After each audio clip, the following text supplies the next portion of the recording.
بسم اللہ الرحمن الرحیم۔ حضرت سفینہ ایک صحابی ہے، ہم نے اس عمل کا اظہار فرمایا۔ حضور فرمانے لگے جو آنکھیں رب کے خوف سے آنسو بہا ہم چھوڑ کے متوجہ ہو جاتی۔ لوگ کہتے ہیں وہ میرے پاس آیا تھا تو بس رو ہی پڑا تھا، تو پھر میں کیا کرتا؟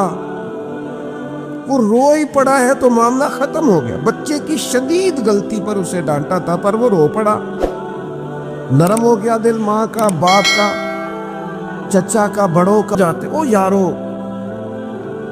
کتنا روئے ہیں مسلمان اقوام متحدہ، شرم آتی ہے۔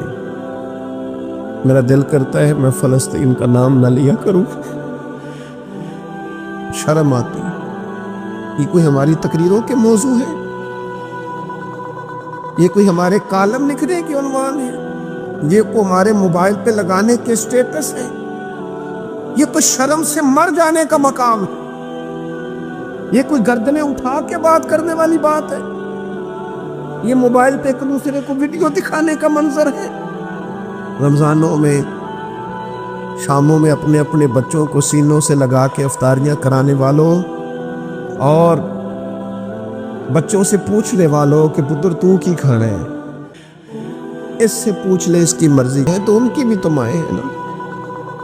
فلسطین کی بہنیں بھی صبح قیامت حضرت فاطمہ کے پلو میں پناہ لیں گی۔ نبی پاک صلی اللہ تعالی علیہ وسلم نے فرمایا من عذاب مسلم، تو نے دل مسلم کی دل جوئی نہیں، پھر ہمیں تانا دیں گے بت کہ مسلم کا خدا کوئی نہیں۔ اب اللہ رسول کی بارگاہ کی طرف رجوع نہ کر لیں، اب چھوڑ نہ دیں سیاست دانوں کے گلے، اب چھوڑ نہ دیں دنیا اقوام متحدہ کی بات اور سلامتی کونسل کی بات، اب اپنے اللہ کی جانب رجوع نہ کریں۔ دیکھو نا، نبی پاک صلی اللہ تعالی علیہ وسلم نے ہمیں فرمایا تمہارے آنسو قدر والے ہیں، رب رسول کی بارگاہ میں بہانا، ان کو ضائع نہ کرنا۔ عزیز بھائیوں، عجیب بات ہے نا، حضور فرماتے ہیں احسان جتلانے والا جنت میں نہیں جائے گا، یعنی نیکی کر کے تبصرے کرے اور جا کے کسی کو تکلیف دے، پھر تفتیش کرنا، پوچھنا۔ اعلیٰ حضرت بریلوی رحمۃ اللہ لکھا حرام ہے یہ تفتیش کرنا کہ کسی کی کمائی حلال ہے کہ حرام ہے۔ آپ کیوں تفتیش کرتے ہیں؟ کس نے اجازت دی آپ کو جاسوسی کریں؟ آپ تکلیف دے رہے ہیں سامنے والے کو۔ کیا کرتے ہیں، کیا کماتے ہیں، کہاں سے؟ میرا رب ہے جس نے سب کے پردے رکھے ہوئے ہیں۔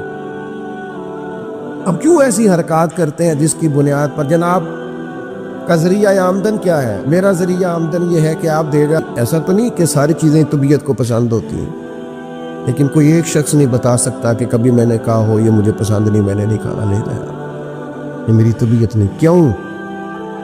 میں ایک دفعہ اپنے حضرت صاحب کے ساتھ تھا، ایک جگہ پہ کھانا آیا تو میں نے گھر والوں سے کہا نمک دیجئے گا ذرا، تو سب فرمانے لگے بیٹا آپ نے وہ حدیث نہیں پڑھی کہ حضور نے فرمایا کھانا پسند نہ ہو تو چھوڑ دو لیکن عیب نہ نکالو؟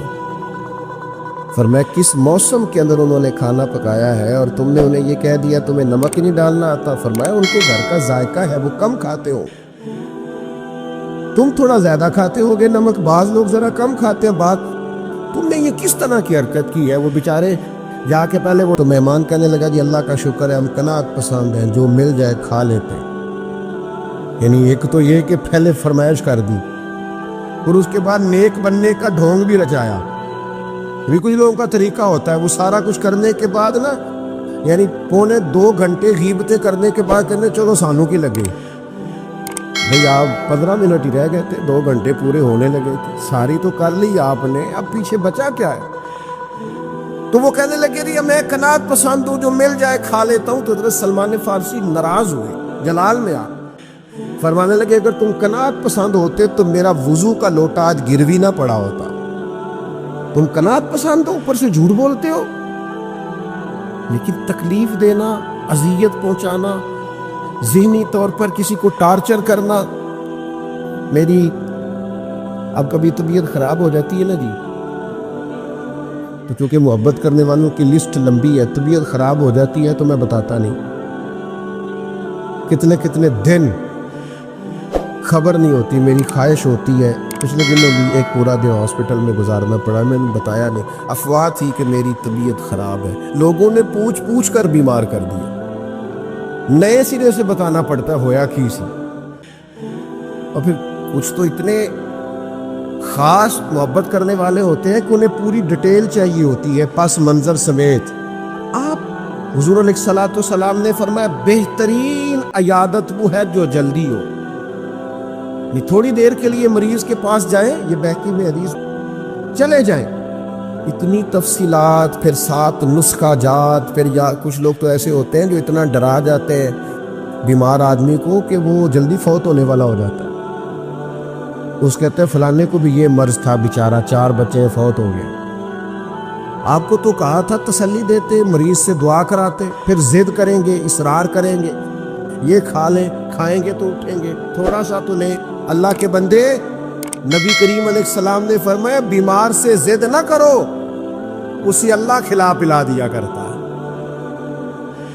تم ضد کر رہے ہو، اصرار دیں کسی شخص کو کسی بھی طرح سے پریشان ہے۔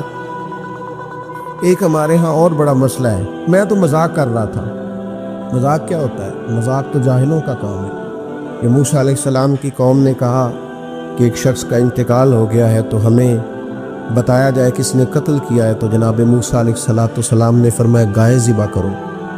تو ان لوگوں نے کہا آپ ہم سے مذاق کرتے ہیں، اتتخذونہ ہزوا، آپ ہم سے مذاق کرتے ہیں؟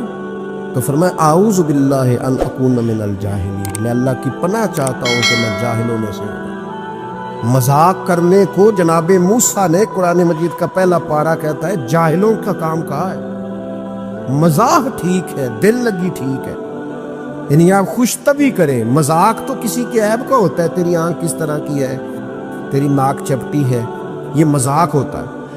کسی کے رنگ کو لے کر، کسی کے قد کو لے کر، کسی کی توتلی زبان کو لے کر، یہ جاہلوں کی علامت۔ آپ دل لگی کریں، حضور بھی دل لگی فرماتے، مسکراتے دل لگی کریں، اس میں کسی کو تکلیف نہیں ہوتی، کسی کا عیب نہیں اچھلتا، کوئی بات ایسی خوشی کی آپ اس پہ خوش ہو جائیں۔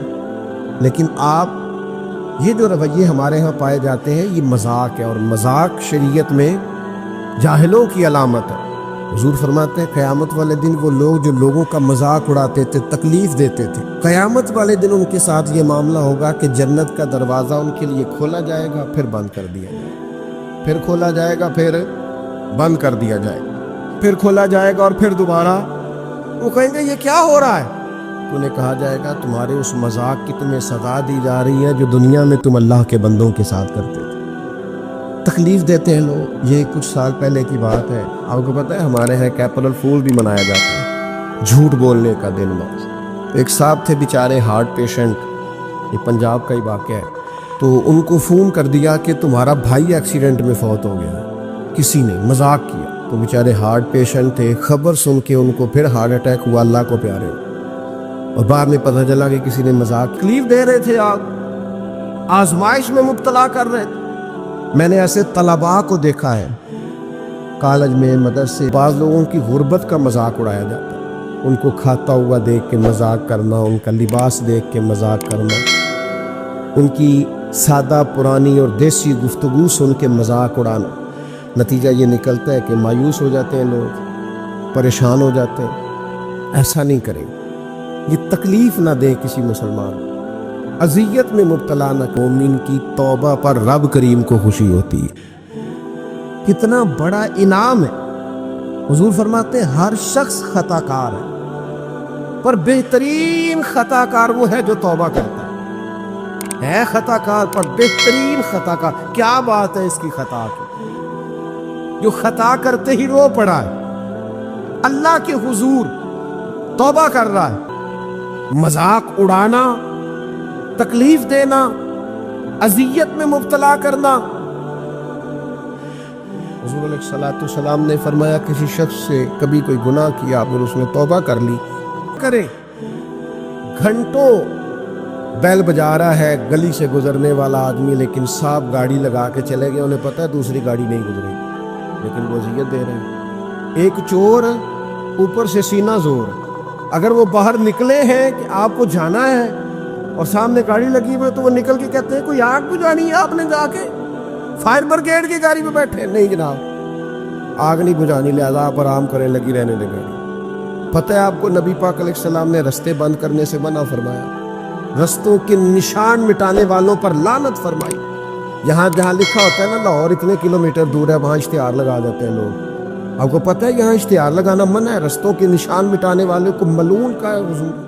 تکلیف دے رہے اللہ کے بندوں کو, آزمائش میں ڈال رکھا ہے. اللہ تعالیٰ مجھے اور آپ کو عمل کی توفیق عطا فرمائے.